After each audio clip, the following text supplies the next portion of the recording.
Boom shakalaka. What's going on, everybody? Randall here from Crypto Love, and I am joined today by Mark Jeffrey, the CEO of Guardium, also Guardian Circle. What's going on, Mark? A whole bunch of things. Thank you so much for having me, Randall. Appreciate it. Yeah, it's an absolute pleasure. I'm glad to have you on the channel today. We have some updates to discuss.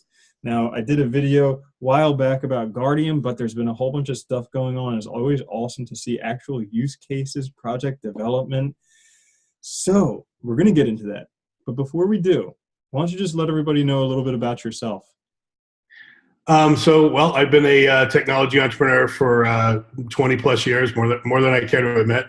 I've been in a company that was invested in by Elon Musk and Sequoia, so I got to see Elon once a quarter, which was kind of cool. I've worked with Travis Kalanick, who later founded Uber. And I've had a couple wins, one big horrendous loss during the dot-com crash. And now I'm CEO of a company called Guardian Circle, as you mentioned before. So awesome. So you've been around, you've been with some successful companies, you've rubbed shoulders with some successful people, so you kind of know what it's all about. Now, for people who haven't watched the video that I made previously, can you give us all an overview of Guardium or Guardian Circle? yeah, so Guardian Circle is an app. It's out right now, by the way, on iOS, Android, and Alexa. So that's been out for about 2 years. Guardium is our token, and together they comprise something we call decentralized emergency response. So 6 billion of the 7 billion of us on Earth have no 911. For those who do, it's not very good. So you call from your mobile device in the States, they have no idea where you are. And that's just one of about 20 problems they could go into. So we just said, you know what, let's start over. Let's reboot this thing from scratch.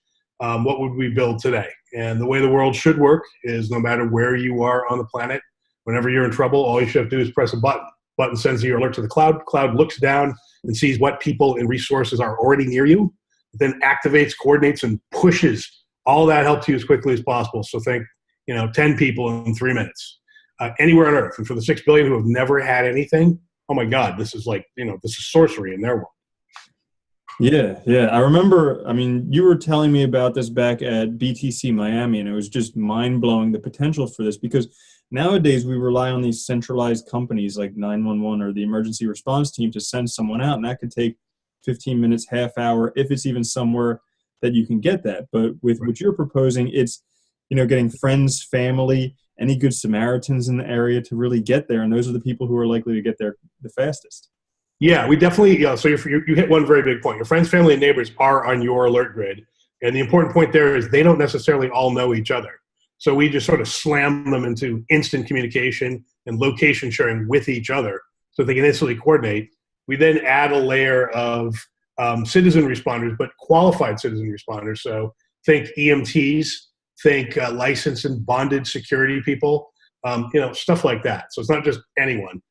We don't want to just, we don't want to make a bad situation worse. So there are some rules to the road on this whole thing. But we do think we can do a much, much, much better job than what's out there right now. Yeah, absolutely. And so why is this necessary for being on the blockchain, or what benefit does a blockchain provide for this system? Well, there's a lot of things. I wrote a whole Medium piece on it, on our tokenomics, but I'll try to be brief because it's sort of a lengthy topic. But basically, we want the responders we want people to all over the world who are a lot of them are unbanked. We want them to be responders in the system.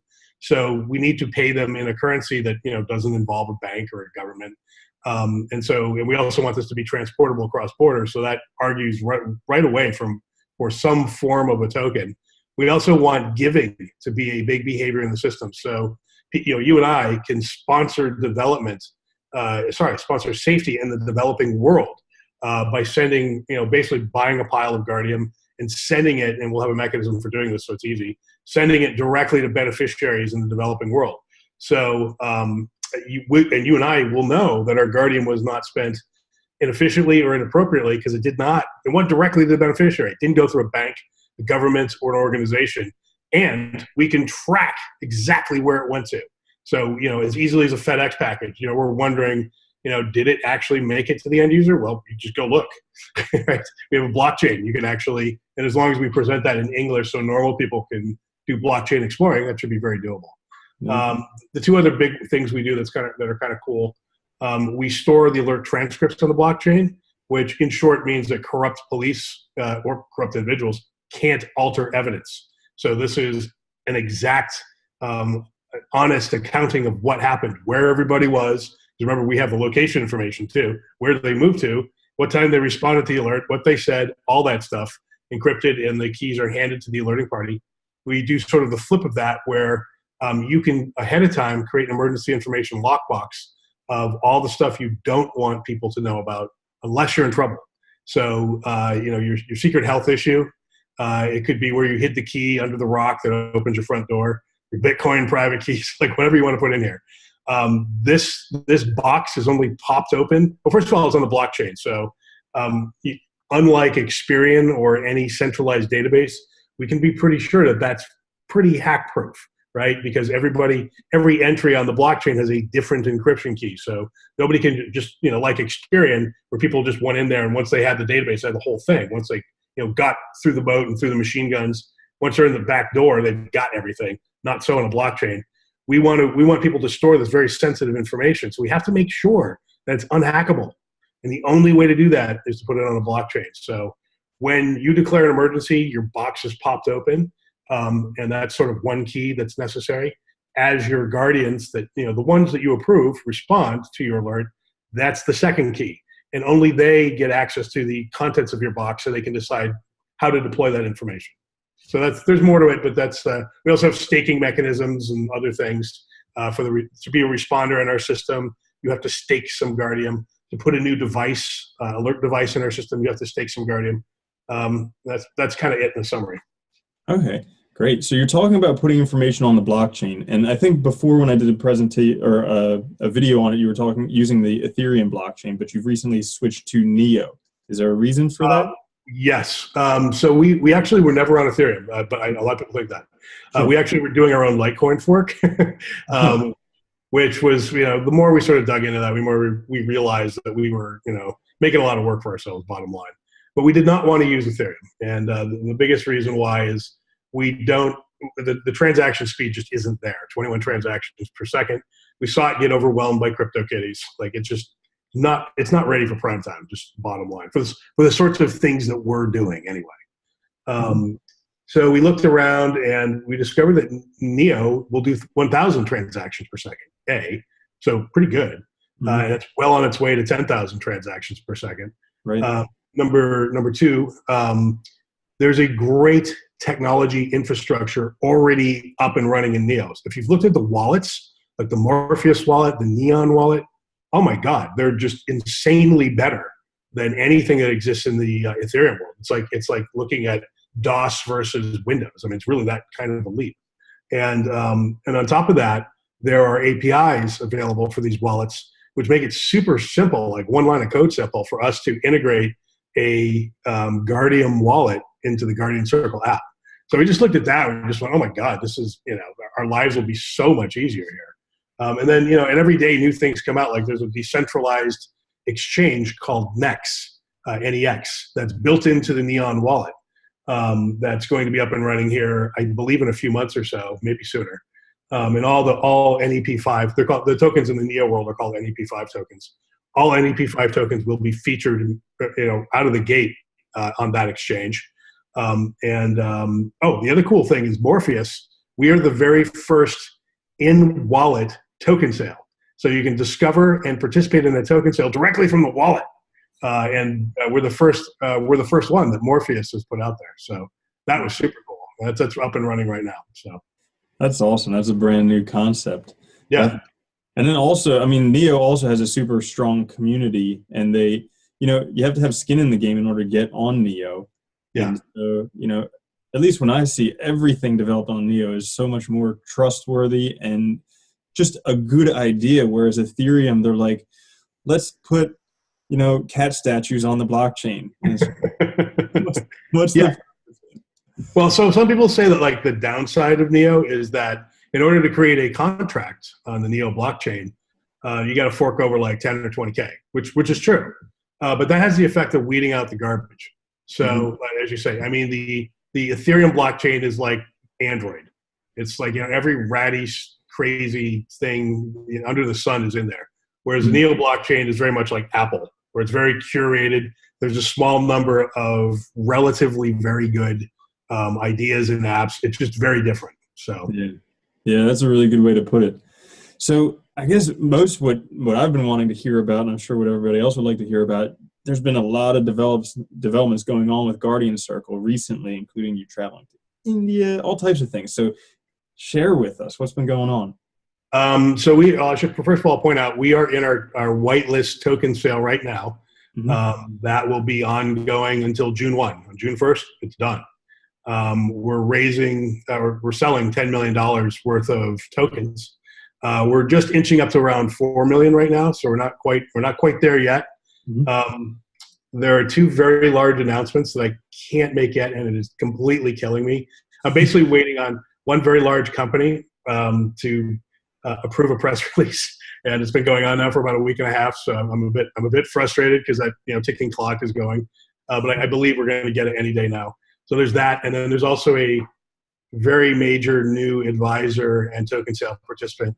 Both of these things, I believe, have the potential to drive the remainder of the token sale. I'm sorry for being mysterious. I just don't have approval on those two things yet. It's driving me insane, but I'll deal with it.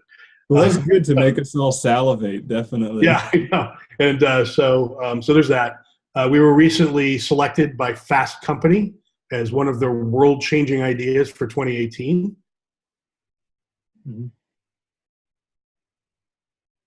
Just got back about 2 weeks ago. Got back from Mumbai, India, and the reason I was there is Guardian Circle has long had a partnership with the X Prize Foundation. Are you familiar? You're familiar with the X Prize Foundation, are you? Well, just go over what it is for everyone. Okay. So the X Prize Foundation started probably 10 years ago, and basically a guy named Peter Diamandis came along and said, how do I change the world, basically? And he said, and the thing he wanted to change is he wanted companies, not countries, but companies to go to space. So he put up the very first Ansari, I believe it was called, X Prize. And that was for this first company to just go up and touch the edge of space and come back down. And very quickly that was won by Burt Rutan and a company called Spaceship One, and which was later acquired by Branson, is now Virgin Galactic. But the key learning here was like, oh my God, like this reverse Nobel Prize where you sort of say what you want and then whoever gets there first wins. It works. And so they set up a foundation, raised $100 million or something like that, and set up X Prizes for all kinds of things. One of them that they set up about 2 years ago was called the Women's Safety X Prize. And the problem, and these are all hard problems. These are all crazy hard things to solve. The crazy hard problem that they're trying to solve is the problem of safety in India for women. When a woman is assaulted in India and she calls the cops, all too often the cops will come and then assault her also because why not? It's just like, it's crazy. Like it's different there than obviously in the West. So, but I mean, how do you solve that? Because the answer is not more cops, right? Hire more cops. Like it doesn't work. So, so where they got in their heads was, well, there's really two parts to this. One is there's a panic button device that the woman has. So think, examples would be a ring with a button on it, or maybe a watch, or maybe something you wear on your arm that automatically detects when you're in trouble. Like, it detects that you're running really crazily. That probably you're in trouble. Things like that. And so there's a device of some sort which sets off the alert. And then there's some sort of way of quickly organizing citizen-based response. They had gotten there in their heads. So they were thinking much like us. Like the only reasonable solution in a lot of these situations is a citizen response. And they saw what we had done and they said, oh my God, this is it. This is the second half of the problem. So they approached us and asked us to provide Guardian Circle as an API to all of the X Prize hardware device contestants. Because hardware people and software people are, they're usually different people. They wanted the hardware people to be thinking about hardware things, like what happens when it gets wet, what happens if I bang it like this, stuff like that. Mm-hmm. So we said yes, of course, because the government of India is going to distribute a giant number of these things when somebody wins, and that will contain Guardian Circle will go along for the ride ostensibly, right? So because we're the API that it will plug into. So we were just in Mumbai, India, because there were 100 contestants that started. It got whittled down to 21. 21 devices and teams showed up in India with the X Prize judges, and we showed up to support those device creators. First of all, make sure our stuff worked, because we'd never been on the ground ourselves in India testing our own stuff, and we've had reports of people testing it there, but we've never done it ourselves. So I was a little bit terrified going out there, but luckily things for the most part worked almost perfectly, and every problem we ran into we could pretty quickly solve. So there's a lot of the Indian phone companies by default block all text messages, because it's just such an insane problem. Like, everyone's just getting spammed with SMS. SMS spam is a giant problem in India. Mm-hmm. So we rely on SMS for part of for logging you in. So getting people through those SMS spam filters was a bit of a tricky thing at first, anyway. So we figured out how to do it. So we were out there in Mumbai, and basically the device people, the people who made the devices, the contestants, got on a train with their devices, and I was sitting there with my sort of master control of Guardian Circle that showed, it was sort of like the God view, where I could see all the alerts going on and where the devices were and everything, and they would just pop up on this map, think like Dr. Strangelove or something like that, right? Except with alerts. So I'm sitting there watching these things pop up, and it was really fun watching. And the energy was just awesome, and the excitement around the devices. The devices were really inventive.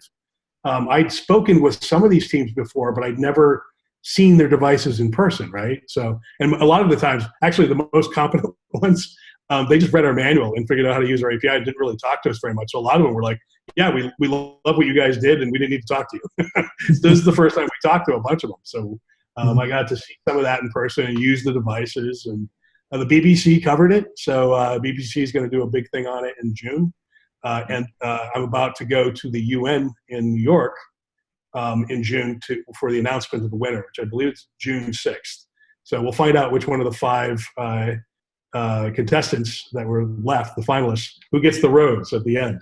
So that's incredible, because like being around cryptocurrencies is so much just it's all air. Everybody's got this big everything, and it's so incredible to actually see real life solutions. You have a working app, you have people already creating devices to be used on there, real life use cases, and then you're going to be going with BBC, the UN, all these different things. That's incredible.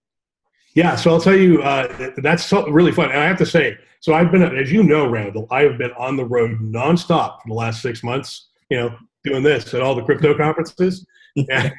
Saying the same thing. Partying at the after parties? No, I don't party anymore. Like, I'm too old. I'm done with that. Yeah. But it's you got to go out and pitch. You got to be selling. Mm-hmm.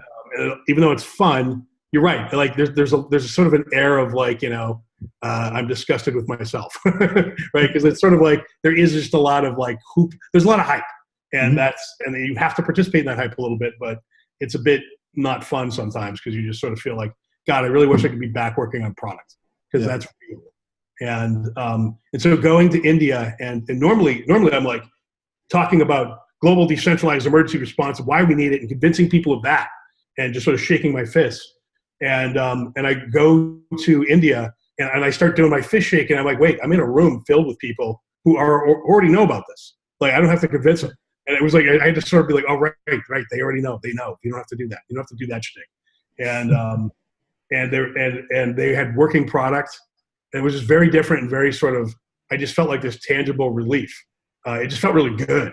You know what I mean? So yeah, I mean, the difference was pretty marked between that kind of a event and a crypto conference. So I don't want to rip on crypto conferences too much, but yeah, 6 months of a steady diet of that is a bit much. Oh yeah, definitely.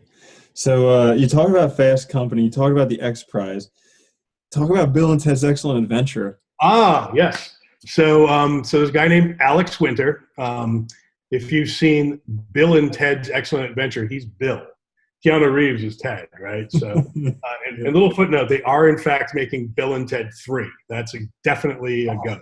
Wonderful. Awesome. Yeah, I've got that right from Alex. So that's fantastic. And he's been hinting at it for a while. So, so back in like January or February, somewhere around that time frame of this year, Alex, you probably don't know this. Alex has done several technology documentaries.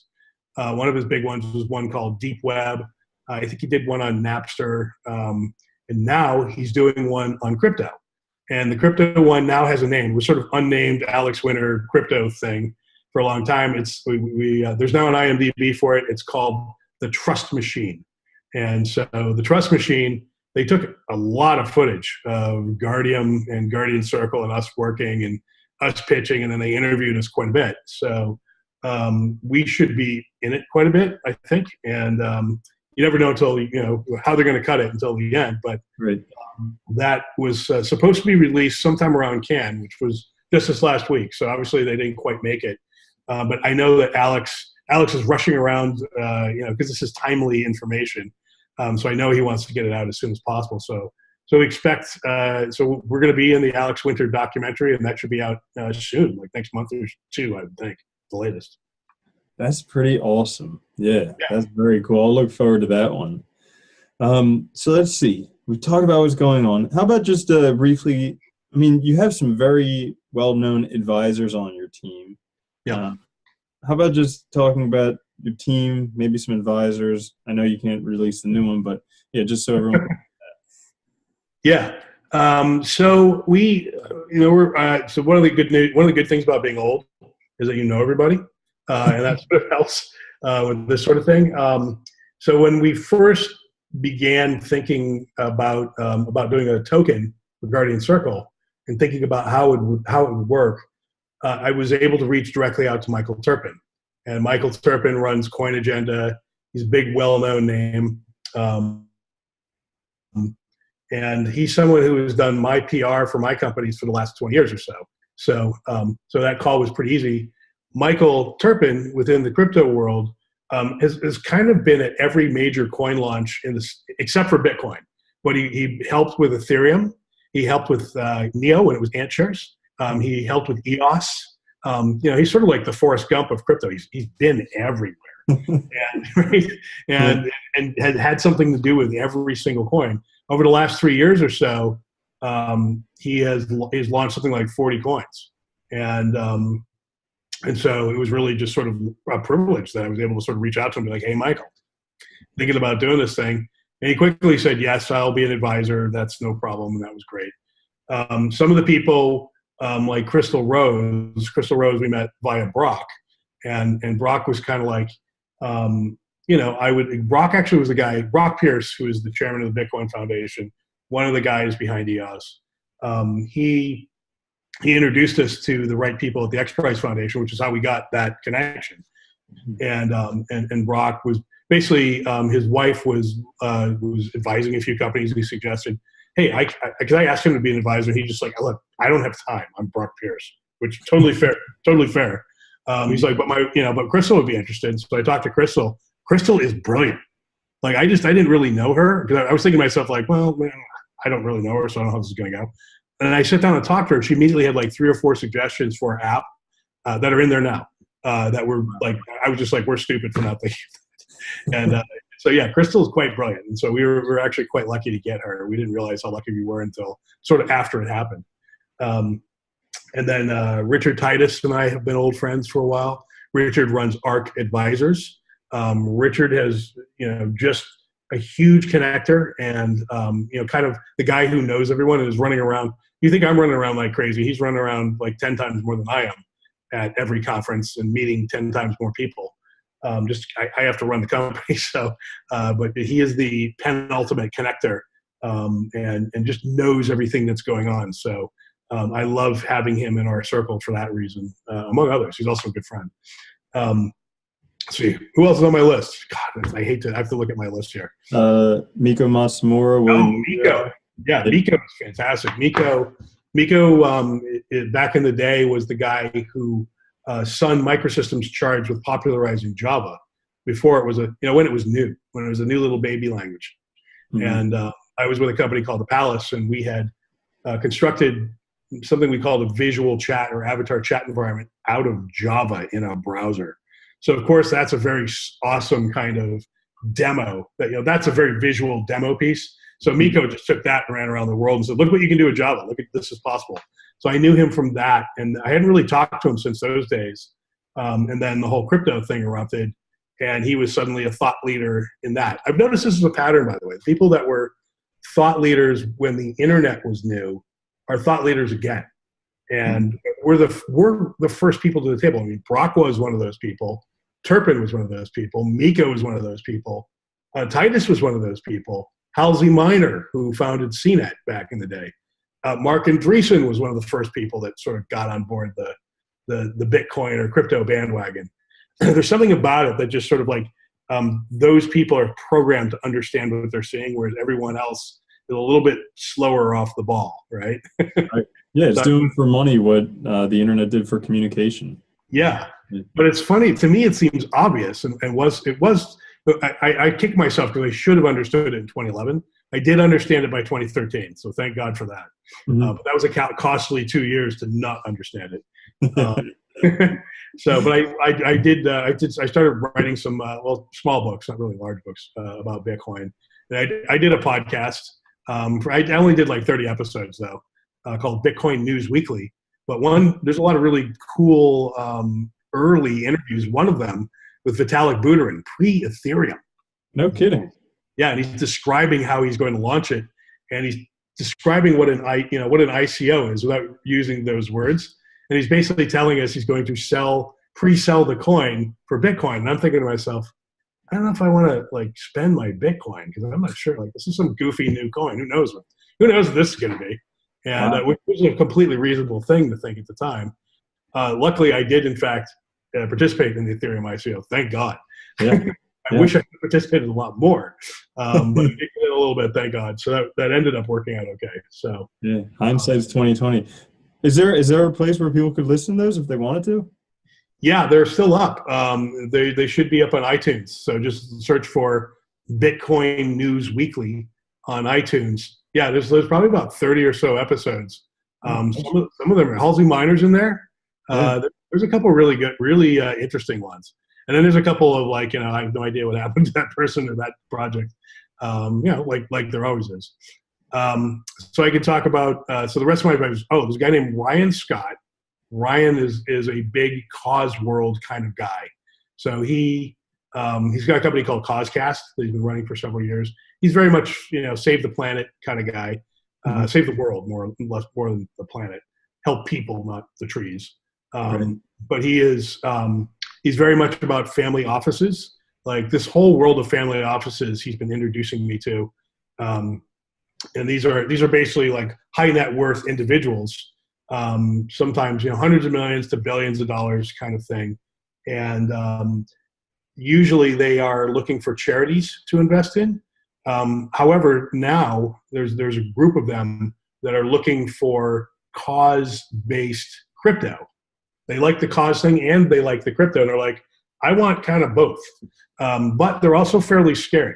Because there's this sort of, all right, so I give you money, and then you send tokens to this ledger thing? Like, how does that work? Like, just the whole, like, they used to there being a bank and a guy that they talk to, right? They're not used to, having custody of their own tokens and worrying about that, and and if they do surrender custody to somebody else, what does that mean? Where are you going to keep that treasure?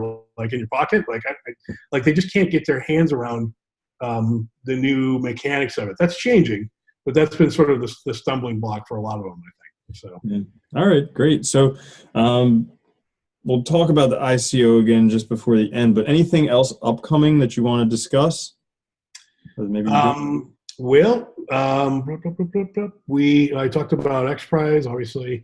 We have a partnership with a company called UpChannel, which we've announced. UpChannel is basically distributing dApps on phones in the developing world. We'll be one of the dApps. Guardian Circle will be one of the dApps featured on their phone when it the distribution starts up later this year, and they're projecting somewhere between 30 million and 120 million phones around the world over the next year. So that'll be fairly big. Yeah. We do have an announced partnership with the B token. So that'll be sort of kicking, after we get done with our token sale, that'll be kicking off in a high gear. We talked about Alex Winter and that crypto documentary. I guess that's it. For the news right now.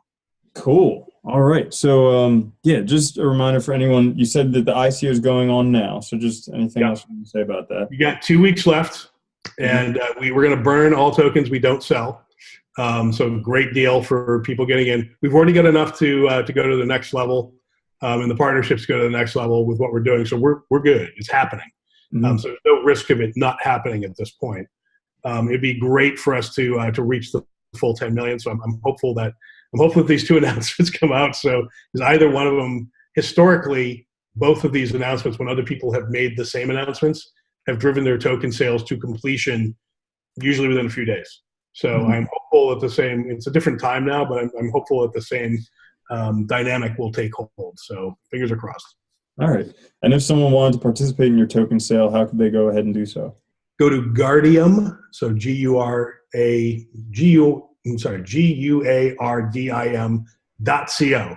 And of course, you can just go to guardiancircle.com and click on token sale, and that'll take you there as well. All right, great. So I think we covered a lot of stuff. I think that was good. I mean, a lot of awesome news and developments.